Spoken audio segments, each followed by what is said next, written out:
In-game pre-expansion events are something of a staple in a game like World of Warcraft. They are basically events that happen during the lead up to an expansion and are tied to that expansion with the lore and theme of the event. Bungie decided to do something sort of similar for the lead up to the Destiny 1 expansions, and while they are similar, you cannot really compare how World of Warcraft does it to how Bungie does it, because it would be comparing apples to oranges. Yes, they're both fruits, but still very different. To put it into perspective, one such pre-expansion event in World of Warcraft was the Legion invasions that took place before the Legion expansion. As the name very obviously implies, this event was focused around the invasion of the Burning Legion and awarded players with unique armor, weapons, toys, and pets. This event was similar in a way to both the Neomuna events, Terminal Overload and Supernumerary Blitz, also known as Vex Strike Force. The invasion had 4 stages, took place in different zones, and happened every so many hours. As the weeks progressed and the Legion expansion grew closer, the invasions would happen more often and in more zones. Halfway through an invasion, you would earn a small Legion chest, and at the end, after defeating a large boss, you would earn a large Legion chest. There was also an event currency called Nevershard, which could be spent on items. So just what were Bungie's version of pre-expansion events like?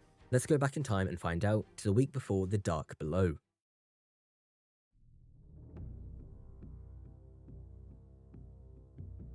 Starting with the Blades of Crota from the Dark Below expansion, this was an event in the loosest of sense.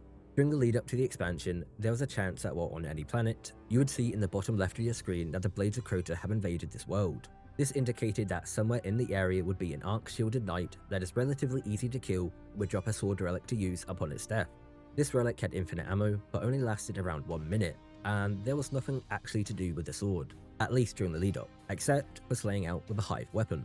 The Blades of Crota would not disappear once the expansion released. They would continue to appear on the planets, but now they had a rare chance to drop a White Horse rifle called Husk of the Pit. This could be upgraded into the legendary weapon Eidolon Ally, and then finally into the exotic Necrochasm.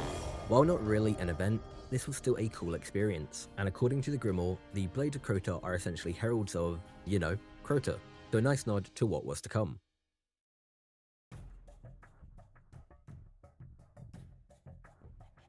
Next up is the Prowling Wolves event that came a week before the House of Wolves. Like with the Blades of Crota, you knew this event was happening when, in the bottom left of your screen, you would see that a pack of wolves are prowling. This signified that a group of Scorch captains were in the area. Killing them would drop a Scorch cannon for you to use, and then back-to-back waves of enemies. After the final wave, a boss would appear which, upon its death, grants you a temporary ether key and summons an ether chest somewhere in the area. You had a minute to find the chest, which could award you with engrams, planetary materials, weapons imps, and even treasure keys. Getting a treasure key was a big deal, because this was a currency that had no use yet, but would serve a use in the new DLC. Specifically, they were used at the end of the Prison of Elders activity to open treasure chests. Without a treasure key, you got practically nothing, so being able to stockpile the keys early meant you had, in a way, a head start at getting some of the new loot. And speaking of new loot, some of the engrams that dropped from the ether chests were not able to be decrypted. This was because, as confirmed by Bungie, they contained updated gear, meaning you did actually have a head start at getting new loot. Well, updated loot.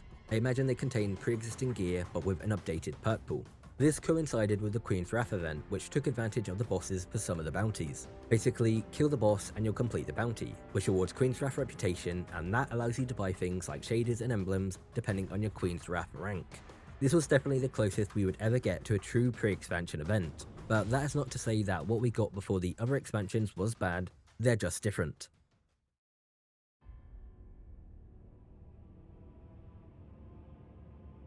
The Taken King expansion was the first instance in Destiny where there was a new enemy race to fight. And yes, technically they're not a new race, they're just enemies from different races whose will are not their own. But they have new abilities and looks, therefore close enough. But did you know that you could actually encounter the Taken before the Taken King expansion? There was a chance that while in patrol, you could activate a patrol beacon that asks for you to turn off a blight and neutralize it.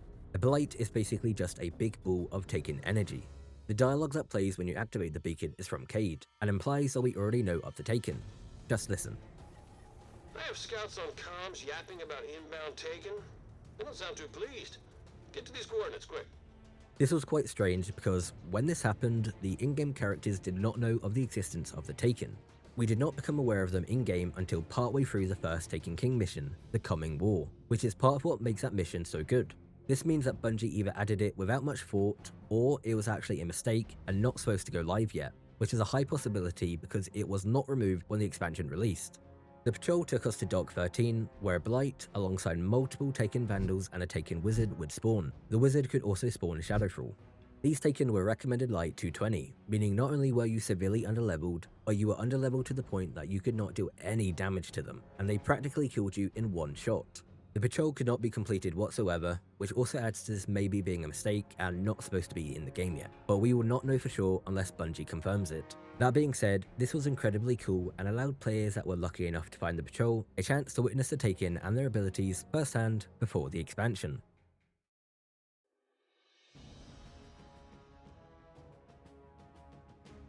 Finally, we had the lead up to Rise of Iron, where players began to notice strange viruses going around. You knew someone had one when they had what looked like colourful fireflies buzzing around their head. There were 5 total viruses: Brilliance 3.2, Glory 2.1, Splendor 2.6, Magnificence 2.0, and Fortitude 3.1, and while they didn't stack, having at least one gave you an experience buff.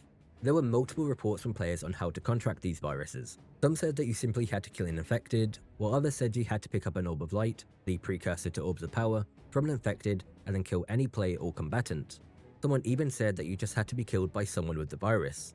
Basically, nobody really knew the exact method of transmission, but you were pretty much guaranteed to get it in a single match or strike. As with all viruses, there was a Patient Zero, a streamer on Twitch. As the assumed first instance of the virus was contracted live, a user appeared in the stream called Owl Sector who stated the following: "We've detected an unidentified foreign intrusion into your systems, Guardian. Stay calm and we will investigate." While this could have been anyone, it was not just anyone. Clicking their profile would show a link to a Bungie website identically titled Owl Sector. This was essentially a map of the world which seemingly tracked the viruses. As certain viruses were passed around from Guardian to Guardian, lore entries would slowly become available on the website. These were basically text entries of audio logs between different characters. Through these entries, we learned that the virus originated in the Dust Palace on Mars, a skyscraper belonging to Clovis Bray, who we would soon learn to be the creator of Siva, the main focus of Rise of Iron. This virus epidemic is sort of reminiscent of the Corrupted Blood incident from World of Warcraft, where players were spreading around a fatal debuff across the population. The difference is that the virus in Destiny was a buff, and there was no downside to passing it around. That being said, there were still some players that wanted to stay pure and free from the virus, but that would mean they would have to isolate and not play the game. Like that's ever gonna happen. What a load. Rise of Iron marked the end of Destiny, as Destiny 2 would launch a year later. Unfortunately, we have not seen any more pre-expansion events in the same way that we saw in Destiny 1, and that's a shame, because while not necessarily groundbreaking, there was something special about them that made you excited for what was to come. They just made the world feel alive and in the moment. Perhaps one day we will see something like them again. And that is all from me. Let me know if you were around for any of these events and which was your favourite. Thank you for watching, have a great day.